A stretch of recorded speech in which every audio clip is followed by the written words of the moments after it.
white Dirks and gang signs. Anyway. Oh boy, just came back from work. The house is really hot. I don't have air conditioning. At least the audio will sound good, right? Back with Dirk. The boxing bell is going off like it's having a fit. Dirk has to stick a finger in one ear to hear what Rose is saying over the cacophony of boos and buckets being lobbed towards center stage. He considers it all pretty annoying, so he flips off the crowd and jumps the ropes. Always a good idea to abscond from the stadium before the customary show-end riot hits full swing. The last standing robot scoops up Jake's unconscious body and cradles him to its chest before blasting off through the roof. On the other end of the phone, Rose lets him know what's up. It's not much what is up as what is down, the answer to which is proverbially me. I mean that in both physically and philosophically, by the way. You're down philosophically? Yes. I'm not sure what that actually means. What doesn't it mean, Dirk? Glad to see that my genetic predisposition for melodrama is still active and is still alive and well in my slime progeny, even after all these years. Please don't interrupt, this is important, and I'll need all the energy I can spare to sustain even a heavily monologic transmission of the relevant facts. I see. Forgive my brief casual interjection into the conversation you initiated. Please continue. Thank you. Anyway, the matter at hand is my condition, with which you're already familiar. I've struggled to devise the right way of telling you without causing undue alarm, which would unquestionably trigger the overbearing tendency of yours to solve the problem for me, which is not the kind of circumstance my constitution can withstand these days. I can barely lift a wrist to my forehead to telegraph my infirmary of late. Your bull is precisely the 1,000-pound feather that could knock me clean through my apartment's plate glass window. What? This is troubling to hear, of course, but rest assured I'm taking solace in the fact that your infirmity doesn't seem to have spread to your vocal cords yet. Sass. All the sass. See, Dirk, this is exactly the stuff I don't need from you on this day. Sorry. The bottom line is this. I'm ascending, and this is terrible. What? Rose adjusts her position on the couch with the body language of one about to dive into the latest gossip about a mutual friend. The mutual friend in this case, her tortured psyche. Years of refining my seer of light powers have cursed me with what is approaching near-infinite prescience. Dwelling in this idyllic post-canon realm has worn down the barriers separating my primary consciousness from the memories and experiences of all my doomed alternate selves, which were forgotten and discarded over the due course of our journey. As I approach the realization of my ultimate self, I cannot stop the extant knowledge from seeping in.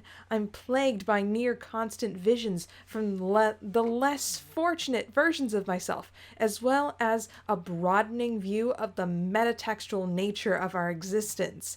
Day by day, I get closer to comprehending the full picture of the narrative. However, I'm still trapped in this limited body. There's only so much strain that my finite synapses can take. It drains all of my energy to keep my consciousness focused on relevant events. But even then, I'm losing my ability to discern what is and is not canonically relevant, let alone what is also true or essential. And all of this is making me really sick. Oh, is that all? Well, in the spirit of full disclosure, same. Rose is silent on the line for a few moments. Dirk can hear how labored her breathing is, how thin it is. She snorts out a quick, humorless laugh. Really?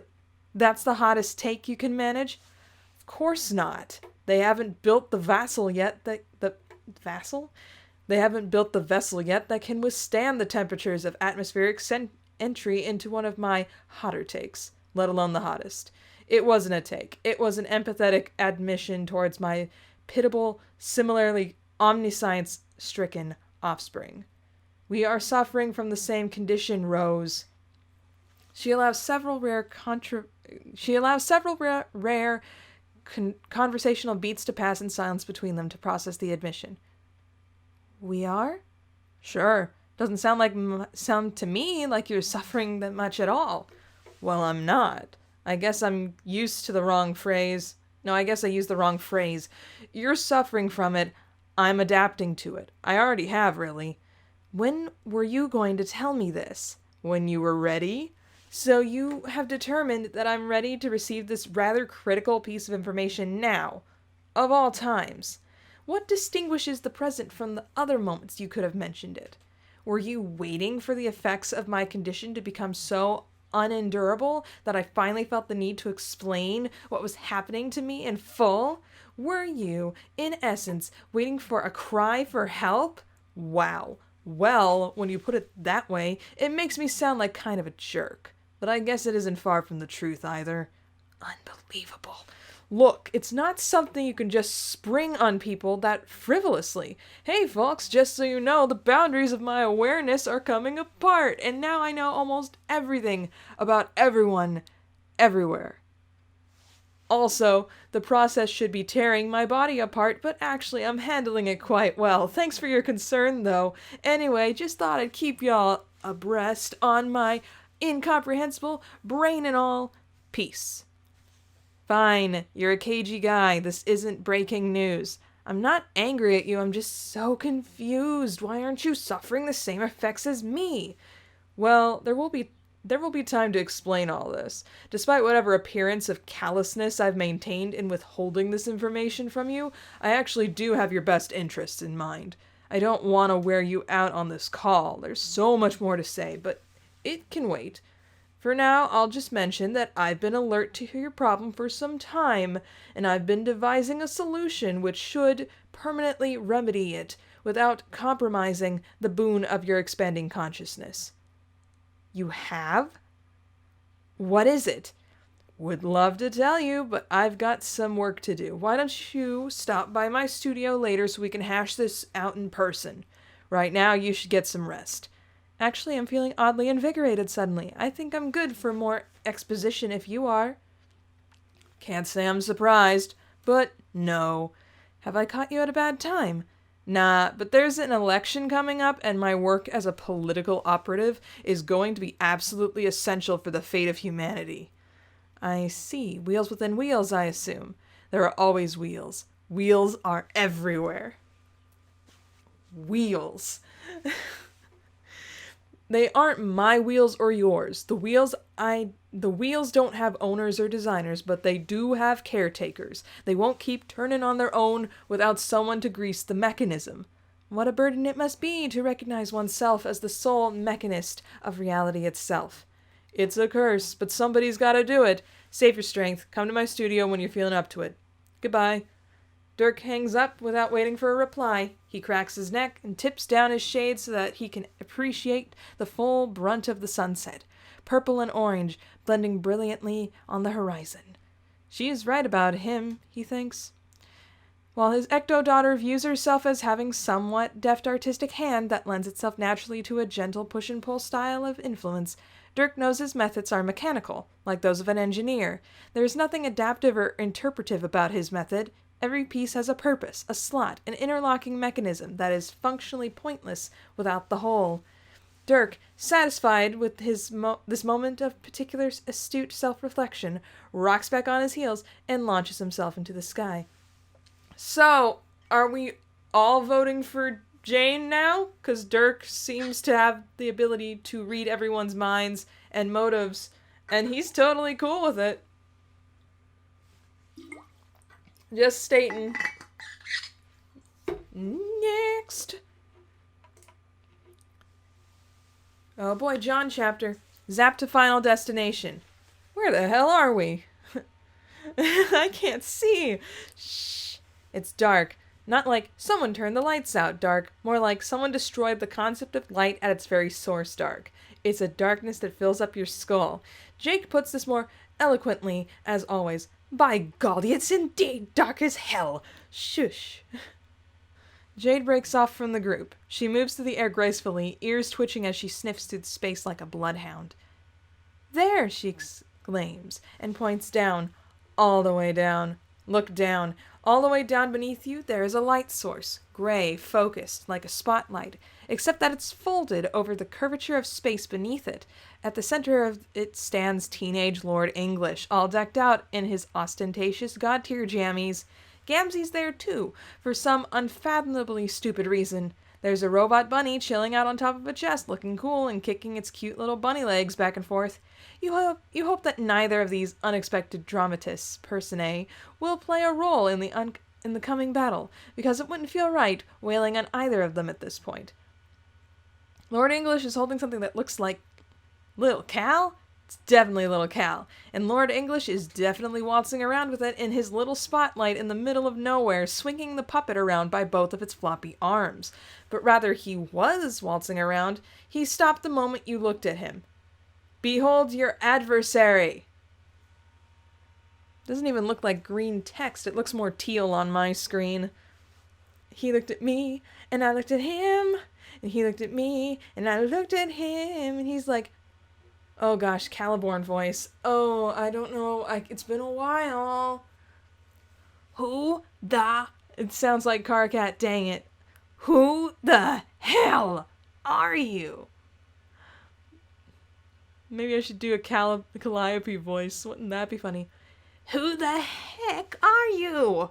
You simply refuse to answer his question. Instead, you do something so much better. Something that will make both his inevitable fate and your regard for his character incontrovertibly clear. Give him a thumbs down. Ooh, hussy, callback. It's a textbook thumbs down. Better, actually. The kind you can't really teach. Lord English drops the puppet. For a moment, he looks shocked. Maybe even a little afraid, but it passes quickly. He starts laughing.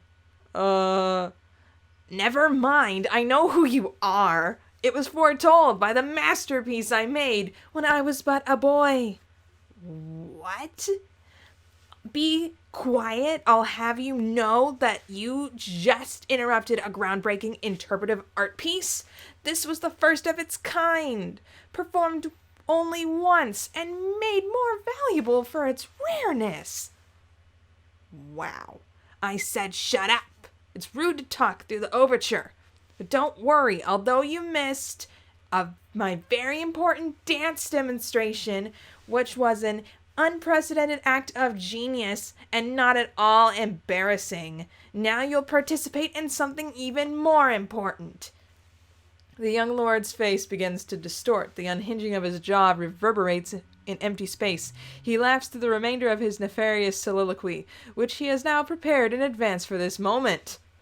By now, surely many have witnessed my masterpiece, as it has circulated through the black veins of the dark web. Trillions have witnessed its majesty, haters and fools alike. It's been put on DeviantArt, and they have been rendered agog by my art virtuosity, my claymanship, and my wrestling moves. But now the time has come for everyone to shut up about how great my masterpiece was, and now the time is now at hand. His laughter turns into a low, cracked gurgle. It spikes towards you in waves, distorts and pitches low. He is beyond pleased with himself with the line he's about to deliver. For you all to become my masterpiece. He sounds kind of like a nerdy kind of voice. I don't hate this. I love how this is developed. Okay. Epilogue 2. Let's do. If you were one of the haters or fools who saw Lord English's masterpiece circulating through the black veins of the dark web and were rendered agog by its majesty, then you probably have a good sense of what happened next. You probably also wouldn't be rendered that much additionally agog if you were told it didn't happen precisely as conveyed by the young lord's expertly produced claymation theater. Would it be that surprising if the first four heroes weren't immediately captured in the juju as the dark web swan song broadcasted the bogus Vine videos originally depicted? Probably not. Would it raise any eyebrows if the action turned out to be a bit sloppier than that? A bloody nose here, stray wedgie there, someone trips on a cape, loud eruptions of the word ow, Petulant insults, smack talk, crude gestures, stray honks from the sidelines. Would it rock anyone's world to discover the stop-motion feature did not treat this battle royale with utmost fidelity? No one who witnessed the spectacle online would react to these discrepancies with much surprise. But you're not such a witness. You are still John Egbert, and you had no idea what sort of raucous team pandemonium to expect when you zapped into the lair of your nemesis to throw down. Which is why you were completely blindsided when, upon feeling overwhelmed by the melee, Caliborn sprung his gambit on you and your three best friends to even the odds. He opened his little chest and out came his white house-shaped juju, levitating there, threatening to behave as the weapon many treasure hunters throughout history have described it to be. Upon a second look, it's not quite white, though. It's colorless, dull, a house-shaped hole in your confining reality, a hole that insists on being filled. You tried to resist its overwhelming pull, but to no avail. The force is too strong. Not like the sucking from the vacuum of space or the tug from a gravitational singularity. It was more overpowering than any force in nature, almost metatextual, not negating your powers, your strength to resist, so much as it seems to overwrite them. The juju sucked you, Rose, Dave, and Jade into its void at the speed of eternity, squashed down to half-second. You landed in an abstract prison it contains, face first, alone, with a force that made you flip over a few times and skid along the flat of your chin. You groped for your glasses instinctively, finding them two cracked halves. You cradled the remains as you looked up. R.I.P. glasses. The blurry, distorted face of your laughing nemesis, the last thing you saw before the chest door slammed shut and plunged you into textual obsolescence. And here you are now stuck. Chest stuck. Homestuck. Juju stuck. You will not emerge from this holding cell from an outside perspective for quadrillions of years. It's not long enough until all of you begin to wish you had brought something to read. Click. Ooh, Jane chapter. Let's go. I'm gonna drink some water.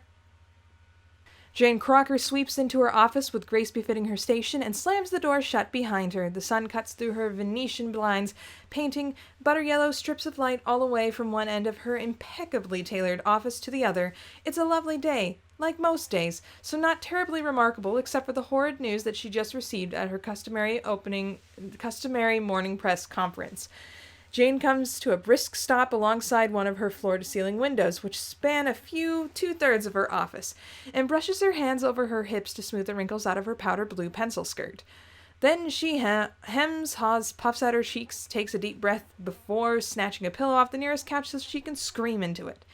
There are surely a multitude of ways for a person to find out that an acquaintance is running against you in a presidential election. From a Carpathian reporter, in front of 26 other members of interspecies press. It was not the method Jane would have personally chosen. She is certain that she retained her poise and managed not to look too shocked at the news. She did not exclaim, "What?" but instead managed to eke out through gritted teeth and pursed lips a reasonably thoughtful-sounding,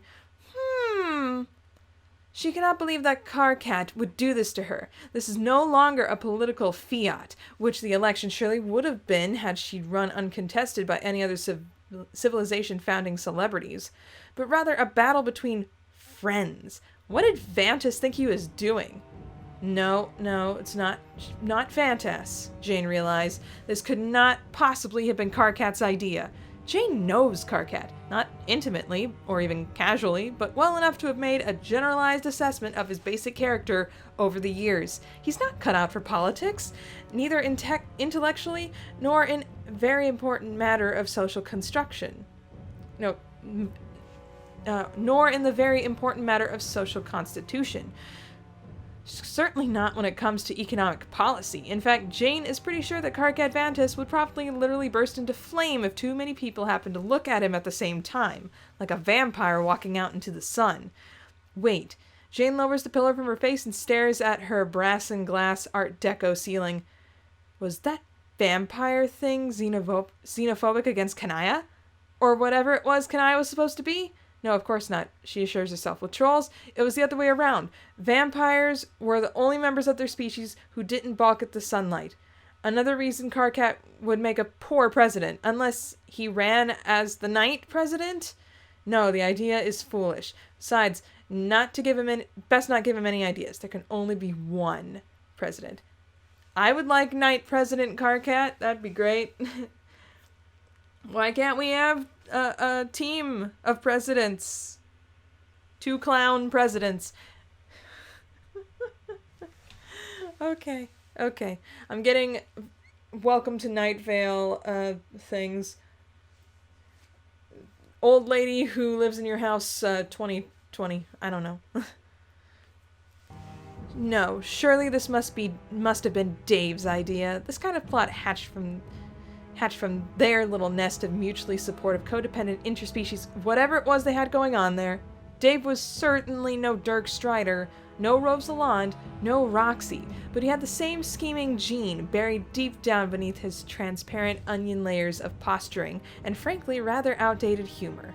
An instinct to plan, and despite being inarguably the dimmest of his family's impressive ectobiological stock. Oh dear, stock. That's likely a problematic word, isn't it? Jane thinks. She crosses it off her mental list of appropriate words to say to a press conference. She returns to her train of thought. Despite being the least mentally gifted member of his family, Dave has always had an awful lot of opinions on the economy. In fact, Jane cannot remember a single conversation she's ever had with him that wasn't about the economy. She thinks back to one time at John's 18th birthday when Dave engaged her in a rigorous and rather one-sided debate about deregulation and the failure of neoliberal austerity measures until Karkat had to come over and put his hands over his roommate's mouth to make him stop talking. Come to think of it, of the few direct interactions with Karkat she's ever had, this struck her as a truly great act of benevolence towards the common good. Maybe he would make a good president? No! She cannot succumb to such thoughts of weakness. She will not. Jane tosses the pillow back onto the couch and begins pacing the length of her office. This really is a disaster. She knew that she was solid on several I can't read. Okay. She knew she was solid on several demographic metrics. The human one, most certainly, and the well-to-do Carpathian districts, but Karkat was incredibly popular in the Troll Kingdom, obviously, and Carpathians were widely known to be swayed by underdog populism. And the consorts? Who had even given them the right to vote in the first place? In any other year... Jane hops up to sit on her desk and kicks off both her shoes. She picks up a pen and begins to chew the end to bits to stop herself from doing the same to her lower lip. In any other year, this wouldn't have been a problem. She'd be happy to accept a graceful, temporary defeat and let Karkat play president for a couple of years. After all, unlike her, he was not immortal. Ooh, Jane's playing the long game. But Earthsea's paper-thin idyllic history was very close to a boiling point. Its very first boiling point, in fact, which will have everything to do with the problematic nature of troll reproduction. The first generation of natural-born trolls obviously cannot be entrusted to a troll. Whoa. Which was absolutely not a xenophobic thing to think. It's just realistic. The citizens of Earthsea were able to rest easy knowing that the government had careful reign over over matters of equity. No one could possibly trust something so important to a troll knowing that everyone knew their violent history. Losing this election would mean social unrest, protests, even war. Jane presses her eyes shut and runs her fingers along the fine grain patterns of her mahogany-paneled desk. She is about to think of something that she has promised herself never to think again. In fact, she is about to say it. This horrible, ghoulish, girlish thought that used to rule her world and make her so terribly weak. The shameful thought is expressed out loud in the form of a defeated sigh. I need Jake. She spins around and, still sitting on her desk, presses a familiar entry on her phone's contact list. Ahoy, ahoy. Jane has to suck in a hard breath to stop herself from groaning. Why were so many of the finest young maids on this planet slaves to this foolish man's perky glutes? Jake, hello, how you doing? As well as I can be, I suppose, considering that I just woke up in the middle of a maffing ruckus at the bottom of the stadium after getting beamed in the pumper with an old horse tranquilizer trick. But I suppose I should have seen coming, as Dirk has ended all of our matches this fashion. has ended all of our matches in this fashion for the past week. Oh dear, that sounds absolutely terrible. Jake, is there anything I can do to help? Help? Gadzooks, woman, I hardly think myself in need of help. It's a jolly good adventure working with someone so predictably unpredictable as our good friend Dirk. You would like to think that Jake enjoyed the sadomasochistic nature of his and Dirk's personal and professional relationships.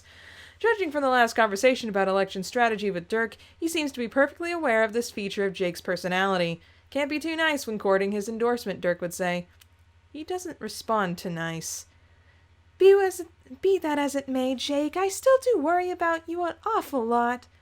Well, that is On the other end of the line, there's a crash, followed by a noise that sounds suspiciously like something big and hollow and metal connecting with Jake's head. When Jake comes back to the phone, he's yelling into it. Jane grimaces. Very sweet of you, Jane. I appreciate very much that you have called me out of the blue to say such nice things to me with no ulterior motive. From anyone else, that would have been a portentous statement. However, Jane knows that Jake English could not possibly mean this with anything but uttermost sincerity.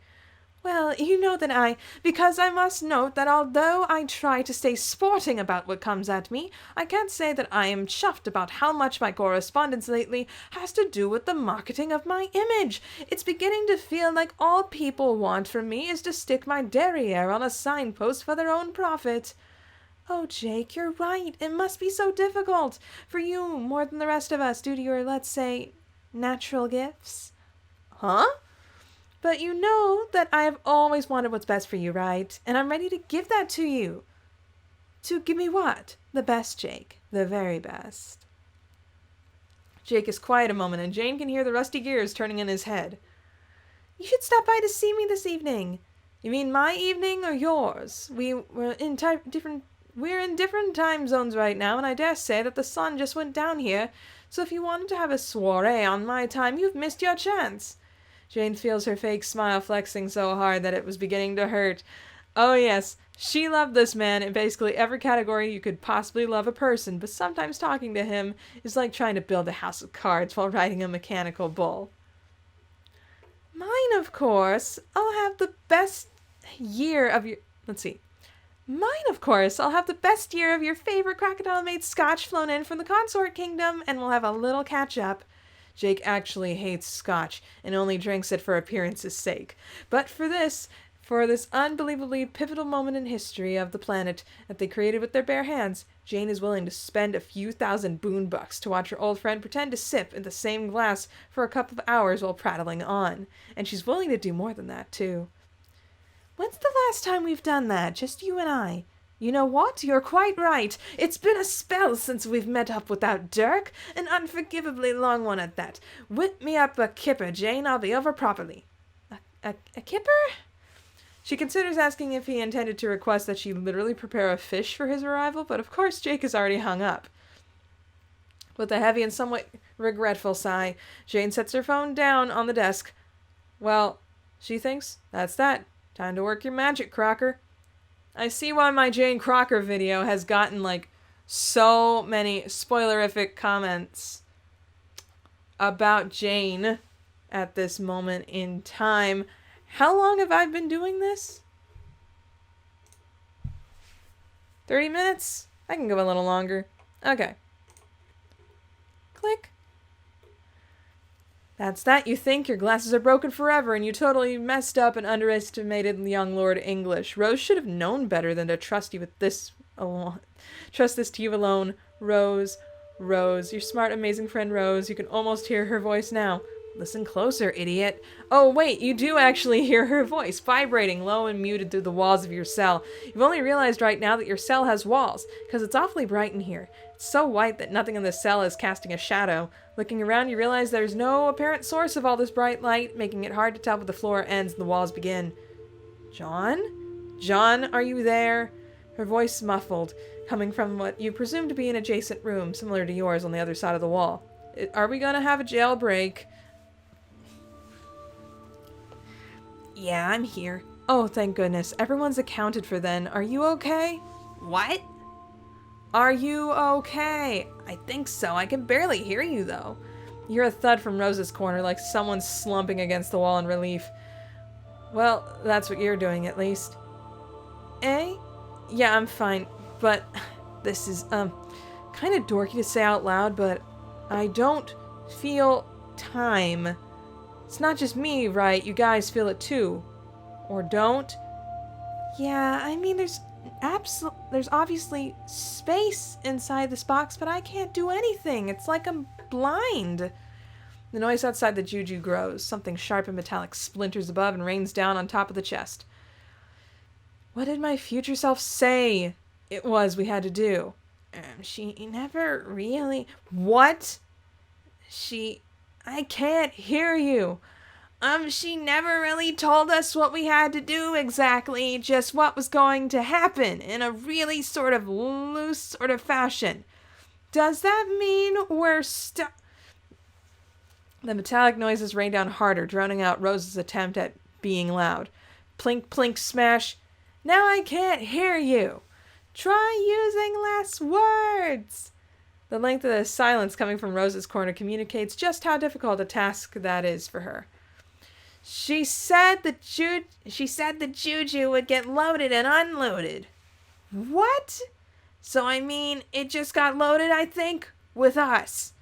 So I don't think we're trapped in here forever. We'll be unloaded from it at some point. What? I know it's all a bit abstract, but no, I can't hear you. John, you suck at yelling. Ah! You stop trying to loudly reassure the worried teens for a moment and just think. Now you understand defeating Lord English was never supposed to happen. Not the way adult Rose was implying it would.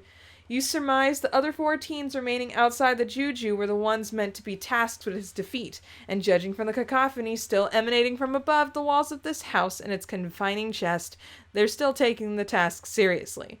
But what does this mean for the 4 of you? You try to picture what's going on in the battle outside, but it's not easy. Use your imagination.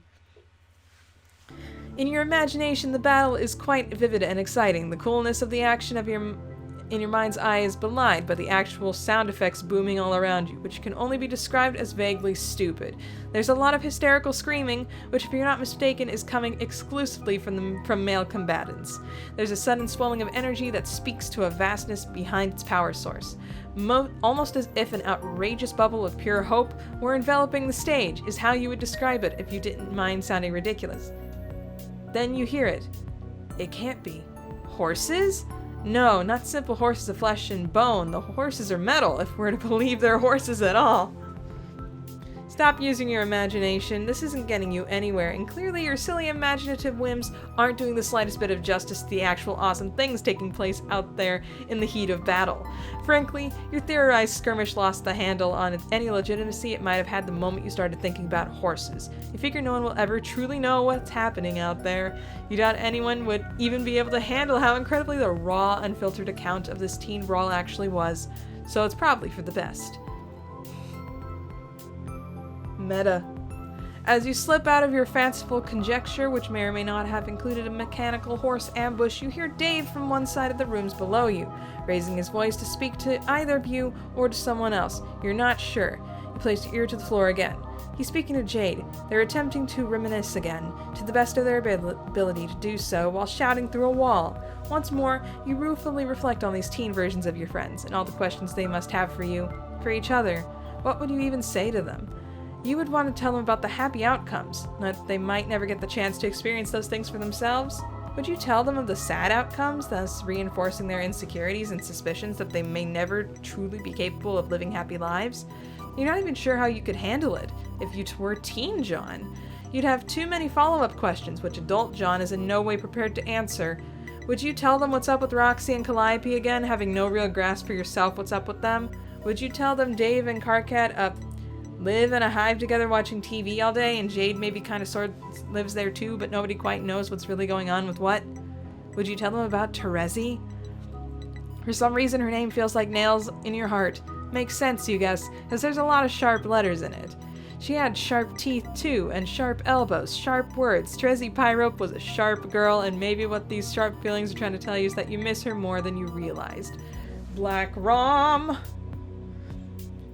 She wouldn't have let you neglect relationships with certain friends for so long that you missed whole chapters of their lives. She would not have put up with you moping around with salamanders for so long. She would have kicked your butt for being such a loser about everything. She would have poked you in the forehead, called you insufferably lame, and told you to pick up the dang phone. You would have called her a weirdo and pretended you hated it, and maybe you would have even believed you hated it. But now, sitting there in this little white cubicle, contemplating your regrets, you don't think you would have hated it all that much. Would you tell the teens that? You probably never tell anyone that, not even her. Another arbitrary thought hits your brain, completely unrelated to the subject of Terezi, or what you would or wouldn't tell a bunch of incarcerated teens, or so you thought. Am I depressed? You ask aloud, quietly enough that your friends cannot possibly hear it. All the question does is crawl back down your throat and burrow into your gut like it lives there. And it does live there, because as it turns out, you are really depressed. You're just a giant, wet meat sack of self-involved misery, and all that big, wet, meaty ooze drips out of your mouth every time you open it. All the time and space in the world isn't making it better. It's something you should be doing for yourself instead of just waiting around for things to get better. Well, screw waiting. It's boring as hell. You're John Egbert, after all, immortal creator of worlds, the one and only man ever to completely transcend the partitions of canon itself. You got these powers, remember? You hold up your hands and form a rectangle with your fingers and reach outside yourself, outside canon, to a place where retcon powers come from. You focus. You strain. You contemplate with all your might a place you can zap to, any place but here. You wait and wait and wait, and nothing happens. You slump back down against the wall, and your despondence eagerly greets you again, like an old friend ready to pat you on the back and say, "Good try, man. I'll always be there for you when you fail. Thanks, dude," you think. Rose was right. What? The juju has to unload. The what has to what? The only way out of here is for us to wait for someone to let us out. Sorry, guys. Oh! Also, I think I might have depression. Oh, no. Poor John. Just poor John. So we gotta hit Jane right in her neoliberal austerity measures. We're all agree on that. Okay. We're all agreed on that, right? Uh-huh. Yeah, sure. That sounds like a weird voice. Yeah, sure. Now she's gonna spin some stuff about supply side economics, but we can't let her control the narrative on that. Cause the first thing that's gonna happen once she begins dysregulating the baking industry is that some sweet dumb crocodile in consort land is gonna start putting sparkle glue in the cupcake mix, which isn't even the real issue. That's just surface issues. Right. Definitely. I mean, Earthsea has just been play-acting capitalism the last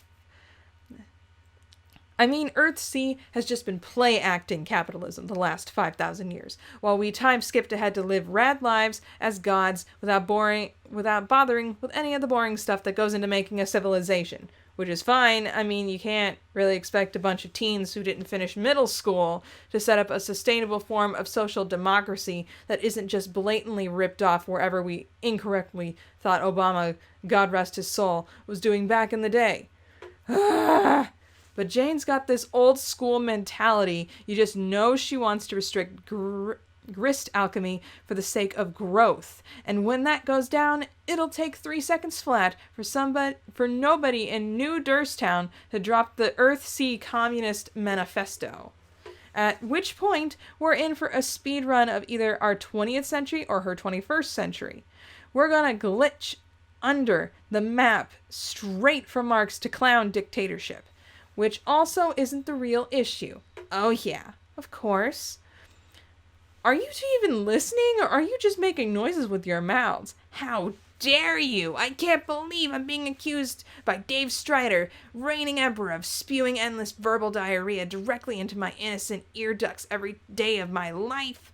Of making thoughtless mouth noises. Jade, are you hearing this? I'm scandalized, especially when there are much better things we could all be doing with our mouths. What? I'm just gonna drink some water. Thirst. It's been a really nice day they've been having. Then Jade had to go and say something like that. The air in the hive changes in a way that is palpable, in a way she can't seem to accurately gauge despite both superhuman and superdog senses. She's lying on her stomach on the floor, chin in her palms, glasses slid down the tip of her nose, kicking her legs in the air. Elements of her outfit resemble her god-tier jammies. Peasant skirt, sparkly flats, choice of striped tights. Her tail swishes from side to side, showing way too much of her thigh, which isn't really all that salacious, considering 3 of her bras are showing down the back of her couch where she crashed last night. Okay. And the night before that, and the better part of the 7 years before that. There are other personal effects of hers in the living room, plants on the windowsill, her bass guitar sitting in the corner, a horrific-looking periodic table that Dave made for her 17th birthday, pinned above the stairwell. He typed it in Comic Sans and deep-fried it to oblivion with JPEG artifacts. Everyone in this room knows each other way too well, so what happens next goes a little like clockwork. Says Karkat for like 30 seconds straight as he retreats into the bulk of his sweater. He scoots half a foot to put his back against the couch when Jade pushes her glasses up the bridge of her nose and looks at him. And Dave, with his paraneutrally perfect timing, sweeps a hand over his tablet to bring up a new PowerPoint slide on the TV. He returns to his Comic Sans written political presentation, gruesome artifacts and all, with the grace and proficiency of a man who has diffused an awkward situation in his own household many times per day, every day for many years. Anyway, we all know the real issue is troll reproduction. This election season is gonna be so jacked up to the dog whistles, Jade will never sleep again. Woof! Yo, get ready to hear this top propaganda hits of the year. Alternia, brutal eugenics, based space dictatorship. Not untrue. Troll Homeworld, Lord of the Flies, nightmare scenario where kids murder each other just to get the chance to get to grow up and murder other aliens instead. It wasn't that bad. Actual names of professions on Alternia: Thresh-Executioner, Legislacerator, Minister of Sucking the Eyeballs out of your... Minister of Sucking the Eyeballs out of your skull, then putting my 2 monstrous Geiger-tiered troll stuff... What?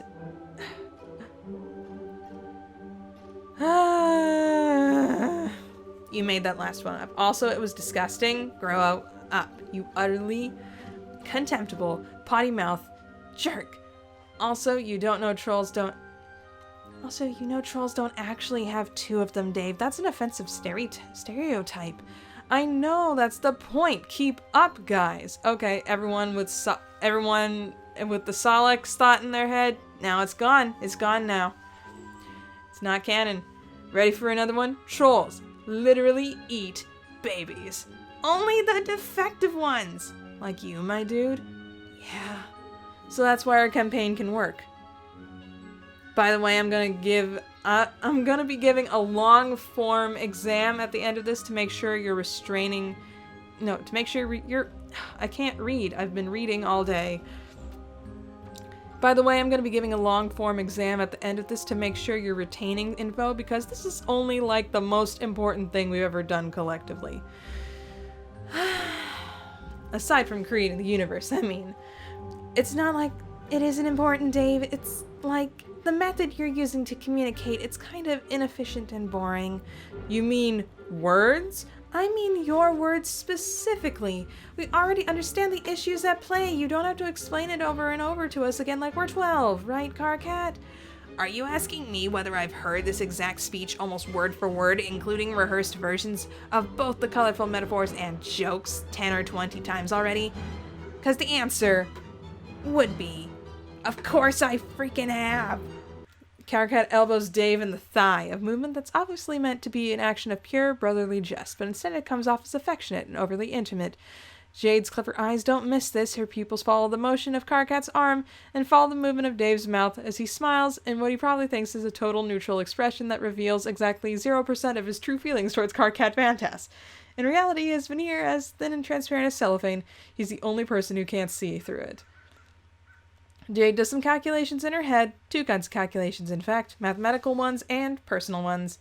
So, Do you want a projection of her first year's hit on the economy down to the decimal with a 0.3 margin of error? Because that's a thing I can do if it'll make you stop talking about this stupid election for 10 minutes. Dang, hit me up, girl calculator. I don't think you're wrong about Jane's plans. She proceeds to dazzle the two boys with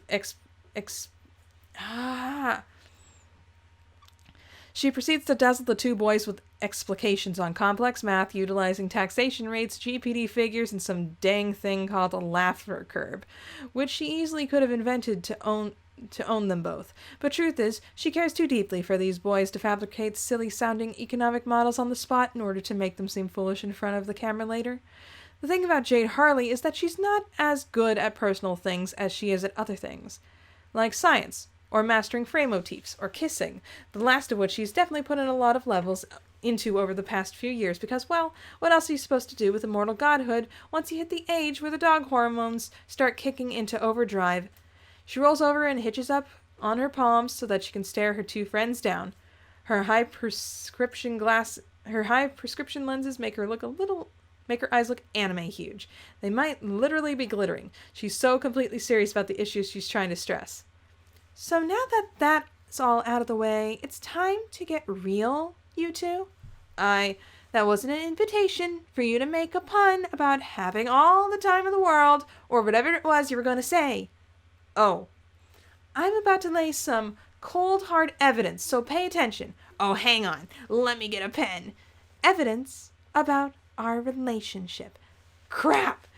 You let me live in your hive when I'm in town. I can't believe I'm pretty intimately intertwined in both your lives that you're just talking about this. And you don't disengage from about 86.234% of my flirtations. Wait, why the heck would you keep track of something like that? So, are we doing this or not? Doing what? Dating, dummy! Oh, that is a complicated topic in my culture that I'm not sure humans are equipped to talk about. Also totally unrelated to the economy, which, not gonna lie, is the only thing I want to talk about for however long it takes for this other conversation to stop happening. So say no! Well, I'm not just forcing this conversation for my sake, it's for you two as well. I mean, after all this time, have you two even kissed yet? What? Why would we kiss? He's Dave. And I'm Carcat. Yes, he's Dave and you're Carcat, and everyone we know calls you that, Dave and Carcat, but I can't remember the last time I heard anyone mention one of you without the other. The two of you have basically been together since your days on the meteor. It's so obvious. Together, yes, as friends. Yeah, very close friends who understand and support each other on a deep, empathetic level that goes beyond hate or pity. You could even say that our relationship transcends quadrants. Yeah, I'm not gonna lie, Carcat, but that sounds totally kind of gay. You humans and your unfathomable gender-based quadrants. Jade facepalms. She does it a little too hard and slams the bridge of her glasses into her forehead. Ow. Anyway, weren't you and dating that Carpathian couple last time we checked? What? What? Jade drags her hand down the bottom face of her glasses, face of its eyes. Yeah, for fun. I'm 23. Don't you think that's a little old to still be dating for fun? Wait, you saying we aren't fun? When's the last time either of you left the house? Jade sighs and crawls closer. She takes one of Carcat's hand in hers. I think we'd all work good together. In her other hand, she tries to grab Dave's wrist, but he flash steps to the other side of the couch. She pounds at him and keeps holding Carcat's increasingly sweaty palm. I think we've been dancing around that for years now. I want to try dating for real. Have you ever considered sorry if what I'm saying is gonna totally blow your mind? Dating a single person for more than half a sweep for reasons other than initiating the concupiscent exchange of fluids.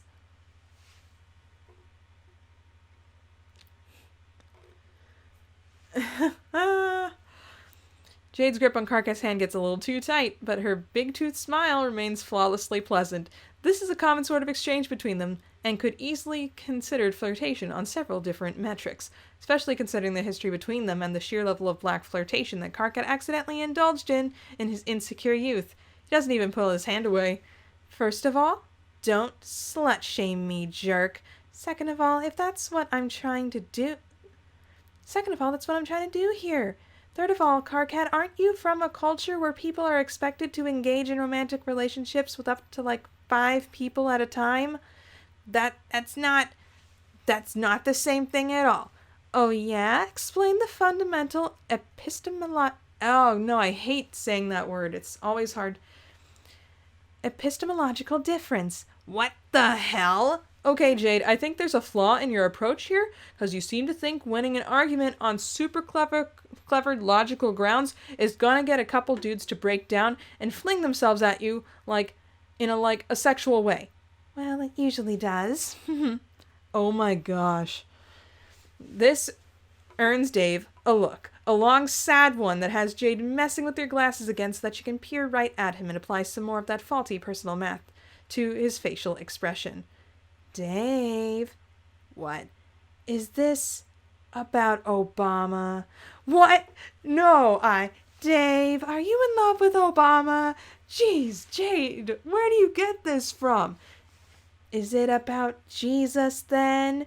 No, Jesus wasn't even real. I know he wasn't real. Wait, are you saying Obama was real? Also, Jesus is real. I just had to break that for a second. I have history books. I have books on my shelves right now. Anywho. Yes, Obama was real. He was the president. All this time I thought Obama was like an inspirational fictional character that molded your life after. I can't breathe! Like Snoop Dogg or Nicolas Cage. This is incredible. They were both real too. I know you grew up on an isolated island in the middle of nowhere and everything, but didn't you have access to the internet?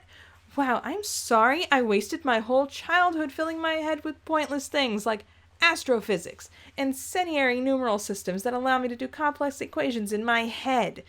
No, dude, that's kind of messed up. Karkat, stop laughing. Jade's messed up childhood isn't funny.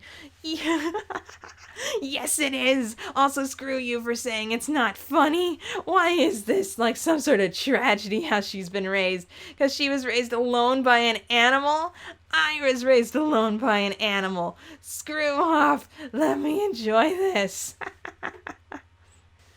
Karkat finally pulled his hand away so he can clutch his stomach. He's laughing so hard. Jade gets up, stalks over to where Dave is awkwardly cowering at the other end of the couch, snatches his tablet from him. There's a ripple in the room. It makes it clear that their god-tier powers have just clashed against one another. He shifts his arm. Through time, Jade warps the space around them so that she's the one holding the tablet. Not the first time they had this arranged with the fabric of... This is not the first time they rearranged the fabric of reality for a petty reason like this. Karkat has permanently sworn off playing board games with them. The moment Jade brings the paint program up on the television, Karkat stops laughing. No! She tries to grab the tablet from her, but she's hovering well above the ground, and he's simply not tall enough to reach. With a terrible look, with a grin and a delicate care, Jade begins to draw a grid. Oh yes, the grid! It's back! I'll put this in terms Karkat will appreciate. Check it out! Jade, I swear! Karkat jumps and tries to grab her skirt, but she swims through the air with ease, giggling as she doodles. You better not be drawing what I think you're drawing. Her artistic skill, even at the advanced age of 23, still leaves something to be desired, but it's pretty easy to produce recognizable caricatures of the 3 people in the room right now. She gives Karkat a pair of fuzzy, angry eyebrows and starts drawing with other lines, sinister lines, with salacious meaning. It's exactly what Karkat fears, a shipping grid. Stop! Cease! Desist this moment! Do not draw one more line! Oh no! I'm drawing a line! Karkat, better stop me before it goes all the way from my mouth to yours. Karkat catches the back of her shirt and she goes plummeting weightlessly to the floor, still laughing. Karkat tries to wrestle the pen out of her hand, but all he accomplishes is turning the red rom trajectory between her and Dave into a red rom loop-de-loop. See, me and Karkat having a great black chemistry. It's not black chemistry, you horrid, non-shitness windbag. Jade and Karkat roll over each other onto the ground and he gets a mouthful of her hair for his trouble. Jade comes out on top and sits on his back, humming to herself as she crafts her grand design. Weird doing on that. Okay. And now that Dave's all chill, he'd make a great auspitus, she says, cheerful and oblivious. No, because you and Karkat are kind of like Moirails. No, and you and I, well, you know, it's always been pretty flirty. Jade, except... Jade finishes drawing a shaky heart directly into the paint program. It's so big and bright on the TV that it fills the entire room with red light. Karkat raises his face and stares at it in utter bereft horror. The sick light makes the bags under his eyes look like divots. In this model, troll quadrants are dumb, so we all kiss. I call this political arrangement. Fully automated luxury polyamorous space-time communism. No one reacts. Karkat's defeated completely. Dave has just crossed his arms and puffs his mouth into a thinner line than usual. Jade's ears flatten and she huffs.